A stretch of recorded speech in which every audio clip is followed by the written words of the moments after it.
समाज को, जो समाज हजारों साल से परेशान है, इस समाज के चेहरे पे कैसे खुशी आए, उनके लिए मैं काम करने के लिए आया था। निषाद विकास संघ के द्वारा पिछले 5 साल तक लगातार बिहार में हमने काम किया, आप सभी को जानकारी में है। तो अभी हम किन्हीं के साथ नहीं है, हम वीआईपी पार्टी के साथ है। निषाद समाज को आरक्षण के लिए लड़ाई लड़ रहे हैं और आरक्षण जो दे देंगे हम कोशिश करेंगे कि उनके साथ रहने का, और आरक्षण देंगे तो जो बोलेंगे वो हम मानने के लिए तैयार होंगे। अभी चुनाव जो है 2024 में है, बहुत दूर है, तो इसलिए अभी हम लोग अपनी पार्टी को अभी कल परसों से हम लोग मैदान में उतरेंगे। और परसों जो आपको एक कार्यक्रम जो कृष्ण मेमोरियल हॉल में है, वो ट्रेंडिंग वाला कार्यक्रम दिखेगा। नमस्कार, हमारा नाम है समरीन और आपने देखना शुरू कर दिया है लाइव सिटीज। देखिए, आरक्षण नहीं तो गठबंधन नहीं, और गठबंधन नहीं तो वोट नहीं, ये बातें कही हैं वीआईपी सुप्रीमो मुकेश सहनी ने।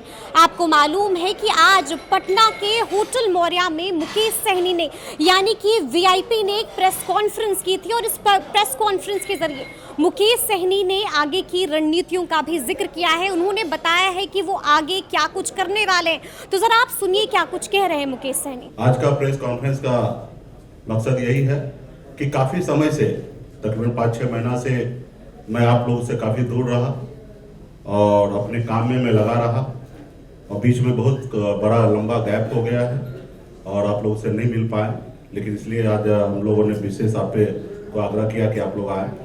कार्यक्रम जो भी है कि 25 तारीख परसों 25 जुलाई को पटना में कृष्ण मेमोरियल हॉल में वीरांगना फूलन देवी जी का शहादत दिवस हम लोग मनाएंगे।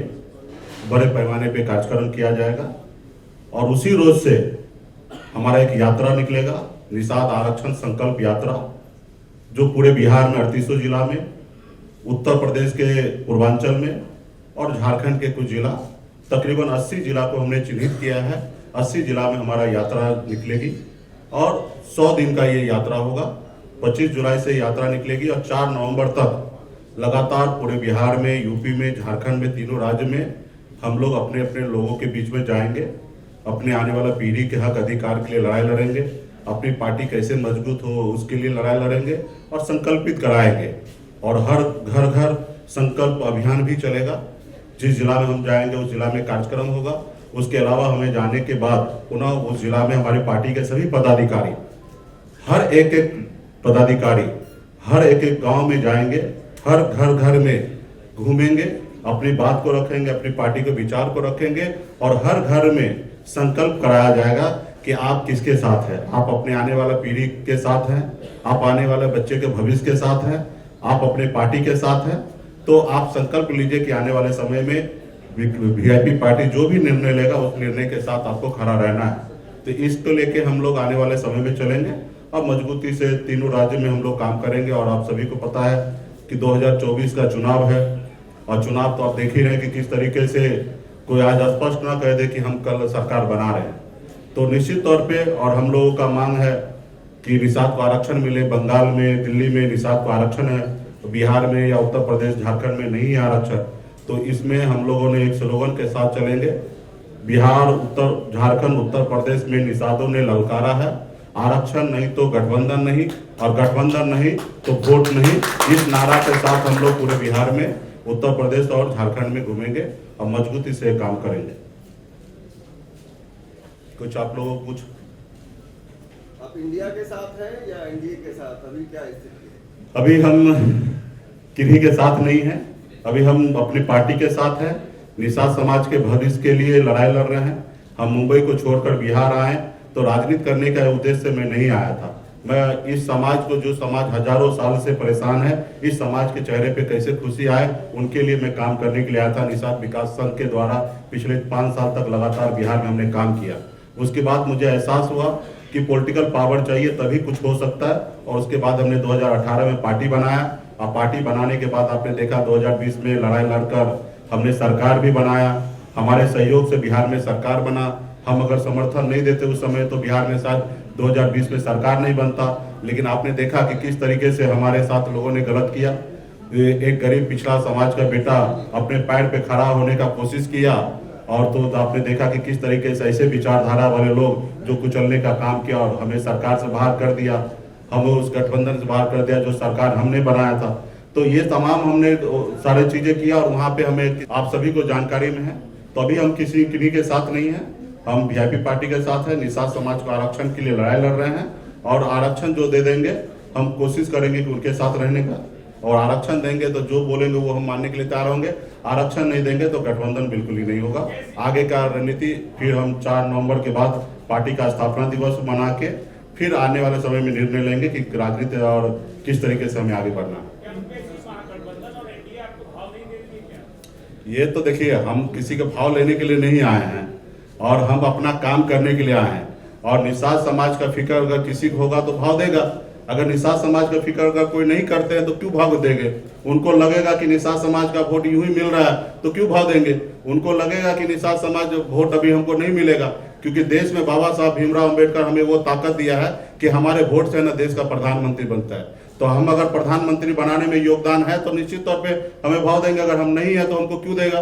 तो रहा कि हम भाव कोई दे या ना दे, उनके लिए हम नहीं आए हैं। हम अपना काम करने के लिए आए, संघर्ष करने के लिए आए। ये आजाद भारत में हमारे पूर्वज ने, हजारों लाखों हमारे पूर्वज ने शहीद हुआ, देश को आजादी दिलाया। लेकिन आज आजाद भारत में देश एक है, संविधान एक है, देश के प्रधानमंत्री एक है, लेकिन हमारे साथ भेदभाव हो रहा है। हमारे बंगाल के निषाद भाई को आरक्षण मिल रहा है लेकिन बिहार को नहीं मिल रहा है। तो हमारी लड़ाई है, जब देश एक है, प्रधानमंत्री जी एक है, तो हमारे साथ भेदभाव क्यों हो रहा है? तो इसके लिए हम लड़ाई लड़ने के लिए आए हैं और लड़ाई लड़ते रहेंगे, आखिरी सांस तक लड़ाई लड़ेंगे। आप सरकार में रहते हैं तो सबकी बात करते हैं, जैसे ही सरकार से अलग होते हैं सिर्फ निषाद की बात क्यों करते हैं? नहीं, निश्चित तौर देखिए, हमने अभी पार्टी की बात किया। इस मंच पे देखिएगा तो सभी वर्ग के लोग यहाँ पे बैठे हैं।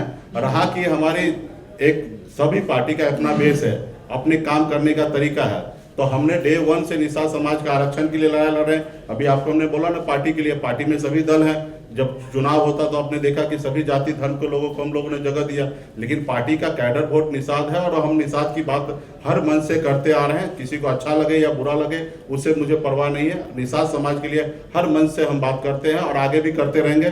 सरकार में रहे या ना रहे तो हम हमेशा बात करते रहा कि हम ये वो व्यक्ति हैं, वो विचारधारा हमारे पास है कि मैं चाहता हूं कि हर जाति धर्म में जो गरीब है उसको कल्याण होना चाहिए, सरकार को बेहतर से बेहतर उसको व्यवस्था करना चाहिए। ये विचारधारा वाला व्यक्ति हम।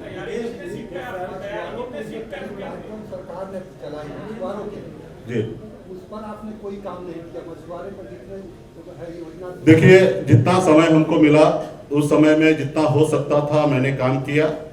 और काम करने से आपको भी पता है कि किसने रोका, किसने हमारी पार्टी को तोड़ा, हमारे विधायक को खरीदा। तो गुनहगार तो वो है। अब रहा कि हमको जितना मौका मिला हमने काम किया। मुझे पता है कि मैंने काम किया। निश्चित तौर पे बहुत काम करना बाकी है और बहुत काम बचा हुआ है और आने वाला समय में ये काम भी हम ही करेंगे। हमें भी पता है कि ये काम हम ही को करना पड़ेगा और आने वाला समय में वो भी रास्ता ढूंढ लेंगे, उस जगह पे पहुंचेंगे और वो काम करेंगे। पुराने साथी जितने भी आपके दल से टूट कर गए, क्या फिर उनको 2024 तक साथ लाइएगा? देखिए, जो अच्छे लोग हैं और मुझे लगता है कि कोई भी ऐसे एक व्यक्ति भी, अच्छे लोग जो है वो हमारे पार्टी को छोड़ के नहीं गए। हाँ, निश्चित तौर पे जिनका जल्दी विधायक बनना है, जिनको सांसद बनने का इच्छा है, ऐसे लोगों का मनमुटाव होता है और वो दूसरे रास्ता ढूंढते हैं। तो मैं उनको शुभकामना देता हूं कि ऐसे लोगों को जो दूसरा रास्ता ढूंढते हैं, मैं शुभकामना देता हूं कि उनको जल्दी वहां पे मंजिल मिल जाए, वो विधायक सांसद बन जाए। हम लोग सांसद विधायक बनने के लिए नहीं आए। अभी भी पार्टी के अंदर में जितने भी साथी हैं वो संघर्ष करने वाले लोग हैं, उनसे अभी भी मैं आग्रह करूंगा कि आपको अगर भविष्य में अपने लोगों के लिए लड़ाई लड़ना है तो ही मेरे साथ आइए। विधायक और सांसद बनने का उद्देश्य अगर है आपके मन में तो आप कल नहीं आज ही चले जाइए, क्योंकि कल आप निश्चित चले जाइएगा जब हम अगर हम कामयाब नहीं होंगे तो आप हमें छोड़ के जाइएगा। तो अगर आज साथ हैं तो काम कीजिए ताकि हम भी कामयाब हो, आगे आपको भी लाभ मिलेगा। अगर विधायक सांसद बनने के लिए आ रहे हैं तो कल जाना है तो आज ही आप चले जाइए। ऐसे में हर व्यक्ति से देखिए, हम अपना काम कर रहे हैं। पहले तो सामने वाले को जिनको बुलाना है उनसे बात कीजिए आप लोग। कभी हमने देखा कि न्योता नहीं मिला, न्योता मिला। अरे न्योता तो दोस्त को दिया जाता है, दुश्मन को थोड़े दिया जाता है। और ना वो हमको दोस्त मानते हैं ना हम उनको दोस्त मानते हैं। ठीक है, तो रहा कि जिनको वो दोस्त मानते हैं उनको बुलाएंगे, रहा कि दुश्मन को क्यों बुलाएंगे? तो या हम अपने दोस्त उसको नहीं मानते हैं तो जिनको बुलाना पहले उनसे बुलाइए, बोलिए, पूछिए ना कि वो बुलाएंगे कि नहीं बुलाएंगे। रहा कभी आप अमित शाह से नजदीक रहे, कभी नीतीश कुमार के प्रिय रहे, कभी तेजस्वी यादव के भी नजदीक रहे। आपको क्या लगता है पॉलिटिकल चूक हुई आपसे? नहीं, देखिए, पर्सनली संबंध हमारा पहले भी था और आज भी है, किसी से खराब नहीं है।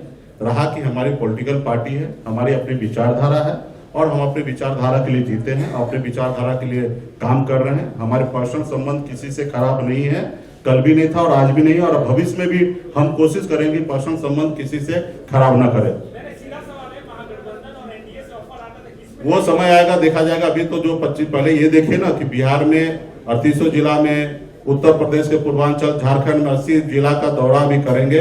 4 नवंबर को समापन करेंगे, उसके बाद फिर समय आएगा। अभी चुनाव जो है 2024 में है, बहुत दूर है, तो इसलिए अभी हम लोग अपनी पार्टी को अभी कल परसों से हम लोग मैदान में उतरेंगे। और परसों जो आपको एक कार्यक्रम जो कृष्ण मंदिर हॉल में है, वो ट्रेंडिंग वाला कार्यक्रम दिखेगा, पूरा देश लेवल पे ट्रेंड किया जाएगा। ऐसा कार्यक्रम आपको परसों का कार्यक्रम आपको वीरांगना फूलन देवी जी का शहादत दिवस मनाया जाएगा, और उस रोज से यात्रा हमारा निकलेगा और आपको कार्यक्रम देखेगा। बहुत बहुत धन्यवाद आप सभी को। तो सुना आपने क्या कुछ कह रहे हैं मुकेश सहनी, तो देखना होगा कि आगे क्या कुछ होता है। देखिए, मुकेश सहनी ने कई बातों को स्पष्ट कर दिया है, साफ कहा है कि वो 25 तारीख से पद यात्रा पर निकलने वाले हैं। उन्होंने आगे इस बात का भी जिक्र किया है कि 4 नवंबर को उनकी पद यात्रा मुकम्मल हो जाएगी, उसके बाद ही वो आगे का फैसला लेंगे कि आखिर मुकेश सहनी किसके साथ है, एनडीए के साथ हैं या फिर इंडिया के साथ है। तो देखना होगा कि आगे क्या कुछ होता है, लेकिन इस तरह के तमाम अपडेट्स के लिए ऐसे ही हमारे साथ बने रहिएगा और देखते रहिएगा लाइव सिटी। शुक्रिया।